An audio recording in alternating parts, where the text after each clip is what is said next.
Sa dami ng lugar na pwede nating marating, minsan nakakalimutan natin kung sino ang kasama natin sa biyahe.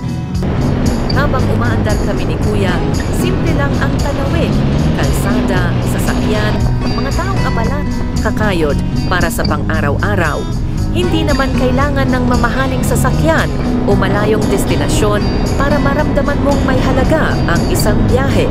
Minsan, sapat na yung may taong handang maghintay, sumalo, at sabayan ka kahit saan ka papatungo.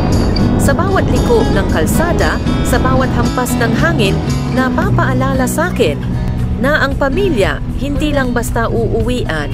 Sila rin ang mga kasama mo sa daan, tumatawa, natatakot, nagkakamali, pero laging nandyan. Hindi perpekto ang biyahe namin. May lubak, may init, minsan may away pa. Pero sa huli, pamilya pa rin ang dahilan kung bakit lagi kang babangon at babalik. Ang bawat biyahe ay may kwento. At kung ang kwento mo ay kasama ang pamilya, sigurado akong kahit saan kayo makarating, panalo ka na.